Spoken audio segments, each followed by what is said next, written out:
आज का अपना टॉपिक है पोस्टपार्टम हेमरेज। कल के जो वीडियो था उसमें पोस्टपार्टम हेमरेज की डेफिनेशन और उसके टाइप मैंने बता दिए थे। आज वाला जो टॉपिक है उसके अंदर अपन पढ़ेंगे पोस्टपार्टम हेमरेज के कोज क्या हैं, क्या रीज़न है जिसकी वजह से पीपीएच होता है मदर को। इसमें सबसे पहला जो रीज़न है मोस्ट वो आता है एटोनिक यूट्रस। जो यूट्रस होता है वो एकदम सॉफ्ट हो जाता है, उसमें टोन नहीं रहती है बिल्कुल। उसको अपन बोगी यूट्रस भी बोल सकते हैं। उसमें यूटेराइन टोन होती है वो अब्सेंट होती है, बिल्कुल भी एकदम सॉफ्ट हो जाता है उसका यूट्रस। उसमें टोन बिल्कुल नहीं रहती है, यानी कॉन्ट्रैक्शन आना बंद हो जाते हैं मदर को। सेकंड इसका रीजन है वो है मल्टीपल प्रेगनेंसी, यानी एक साथ में 2 बच्चे या 3 बच्चे होना मदर को। ट्विंस हो सकते हैं, ट्रिपलेट हो सकते हैं। मल्टीपल प्रेगनेंसी वाली मदर को पीपीएच के ज़्यादा चांस रहते हैं। या फिर वो ग्रांड मल्टीपेरा हो जिसने 2-3 बार बच्चों को जन्म दे दिया हो पहले। नेक्स्ट है माल न्यूट्रिशन ऑफ फीमेल, यानी कि मदर अपने पूरे एंटीनेटल पीरियड में उसका जो एचबी लेवल है वो कम रहा हो और वो माल न्यूट्रिशन की शिकार रही हो। जब उसकी डिलीवरी होती है तो उसका ब्लड लॉस हो जाता है और फिर माल न्यूट्रिशन, यानी मदर अपने पूरे एंटीनेटल विजिट में प्रॉपर न्यूट्रिशन नहीं ले पाती है, इनटेक प्रॉपर नहीं करती है, क्योंकि जब बेबी ग्रोथ करता है तो उसकी डिमांड बढ़ जाती है। उसके अकॉर्डिंग मदर न्यूट्रिशन नहीं ले पाती है तो वो एनीमिक हो जाती है।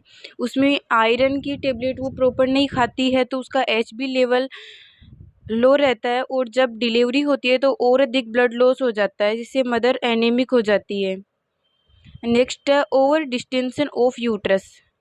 ये उस मदर में भी होता है जिसमें जैसे मल्टीपल प्रेगनेंसी, जिसमें ट्रिपलेट है, ट्विंस बेबी हैं। ये उस मदर में भी हो सकता है जिसमें पॉलीहाइड्रोमिनियोज है।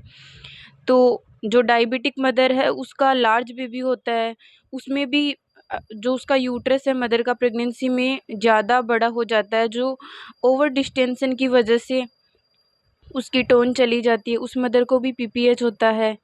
नेक्स्ट है एनेस्थीसिया इफ़ेक्ट में भी कॉन्ट्रैक्शन आना बंद हो जाते हैं, जिस वजह से पीपीएच हो जाता है।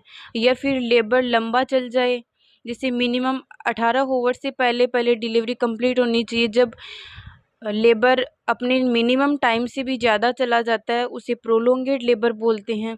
उस मदर को भी पीपीएच हो सकता है। नेक्स्ट इसका एक और रीज़न है जो है ट्रोमेटिक यूट्रस।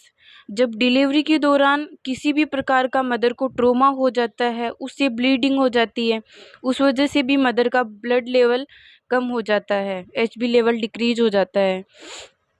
जैसे ट्रोमेटिक यूट्रस वाले की है ब्लीडिंग ड्यू टू इंस्ट्रूमेंटल या फोर्सिप डिलीवरी। जब मदर की फोर्सिप डिलीवरी करवाई जाती है या फिर कोई भी इंस्ट्रूमेंट यूज किए जाते हैं, एपिजोटमी लगाई जाती है, कोई भी टीयर हो जाता है, जब बेबी का बर्थ होता है उस टाइम मदर को टीयर हो जाते हैं, वो जो ब्लीड कर जाते हैं, उसकी वजह से भी मदर को पीपीएच हो सकता है।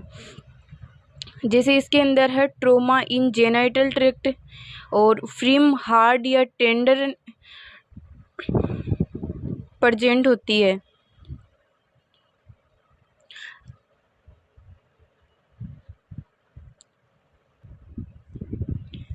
अब नेक्स्ट इसमें पढ़ेंगे अपन पीपीएच के साइन एंड सिम्टम्स।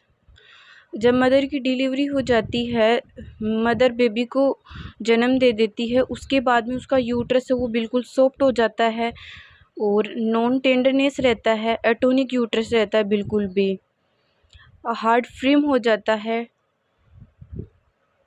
और ट्रोमेटिक यूट्रस रहता है। आज के टॉपिक में अपन ने पीपीएच के कोजेज पढ़ लिए हैं, कौन कौन से कारण है जिसकी वजह से मदर को पीपीएच होता है, ट्रोमा की वजह से होता है। इसके साइन सिम्टम्स भी अपन देख लिए कि सॉफ्ट यूट्रस रहता है, नॉन टेंडरनेस रहता है। अब नेक्स्ट जो इसका वीडियो है उसमें अपन पीपीएच का मैनेजमेंट पढ़ेंगे, जिसमें 3rd स्टेज का भी पीपीएच मैनेजमेंट पढ़ेंगे, ट्रू पीपीएच है उसका भी पढ़ेंगे। जो नेक्स्ट वाला वीडियो है उसमें इसका मेडिकल एंड नर्सिंग मैनेजमेंट अपन पढ़ेंगे।